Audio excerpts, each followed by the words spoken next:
మెల్లని స్వరం అనే ఈ ఆత్మీయ కార్యక్రమానికి ప్రేమతో మిమ్మల్ని అందరినీ కూడా ఆహ్వానిస్తూ ఉన్నాను.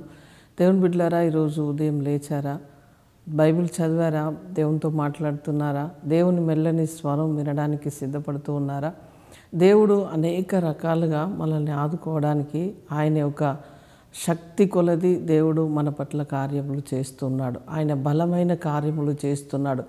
ఎన్నోసార్లు తొలగిపోయిన, కూలిపోయిన, కృంగిపోయిన, వెలివేయబడిన అనుభవాలు చాలా మన జీవితంలో ఉండొచ్చు. కానీ ప్రతి క్షణము కూడా ఆయన మనల్ని బలపరుస్తూ ఉన్నాడు, ఆదరిస్తూ ఉన్నాడు, ప్రేమిస్తూ ఉన్నాడు. ఆయనే కటాక్షము మన మీద చూపిస్తూ ఉన్నాడు. కనుక ఈరోజు చక్కటి వాగ్దానము దేవుడు మనతో మాట్లాడినాడు. న్యాయాధిపతులు 6వ అధ్యాయం 12వ వచనం చదువుకుందాం. యెహోవా దూత అతనికి కనబడి, పరాక్రమము గల బలాఢ్యుడా, యెహోవా నీకు తోడై ఉన్నాడని అతనితో అనగా, గిద్యోనుతో అంటున్నాడు, పరాక్రమము గల బలాఢ్యుడా, నేను నీకు తోడై ఉన్నాను అంటున్నాడు. చూడండి, అక్కడ గిద్యోను పరిస్థితి చూస్తే ఆయన బలాఢ్యుడిగా లేడు. మిద్యానీయుల చేత భయపడి దాక్కొని భయాక్రాంతుడై ప్రాణభీతితో ఉన్నాడు, చాలా భయంతో ఉన్నాడు. అయితే గిద్యోనుతో ఏమంటున్నాడంటే, గిద్యోను నువ్వు పరాక్రమము గల బలాఢ్యుడు. ఈరోజు ప్రభు ఏం మాట్లాడుతున్నాడంటే, నీకున్న పరిస్థితులు ఏమైనా కూడా ప్రభు నీతో ఉన్నాడు. కనుక నువ్వు విజయం పొందబోతున్నావు. ఆర్థిక సమస్యల, అప్పు బాధల, రోగమా, అసమాధానమా, రకరకాల పరిస్థితులు నిన్ను వేధిస్తూ ఉండొచ్చు. కానీ అన్నిటిలో నుంచి నువ్వు జయం పొందడానికి, పరాక్రమము కలిగిన వ్యక్తిగా ఉండడానికి దేవుడు మనకు తోడై ఉన్నాడు. కనుక ధైర్యముగా ఉండండి.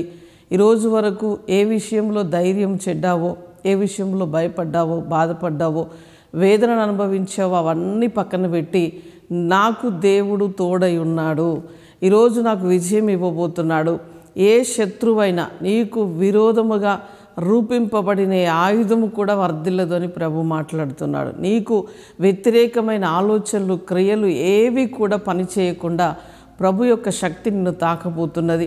ప్రభు యొక్క కృప నిన్ను ఆదుకోబోతున్నది. ఆయన నీతో పాటు ఉండబోతున్నాడు. ఆయన నీతో పాటు కదిలి నీలో నుంచి కార్యములు ఆయన జరిగించబోతున్నాడు. ప్రార్థన చేసుకుందాం. పరిశుద్ధుడా, జీవము కలిగిన మా తండ్రి, నీకు స్తుతులు చెల్లిస్తున్నాం.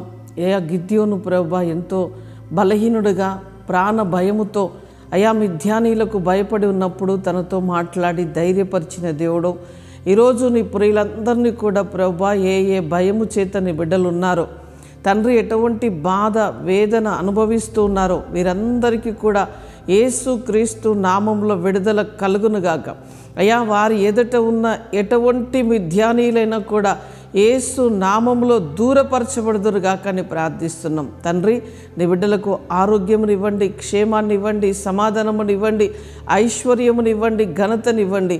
వారు చేస్తున్న చేతి పనులు, ఉద్యోగాలు, వ్యాపారాలు యేసు నామంలో దీవించబడునుగాక.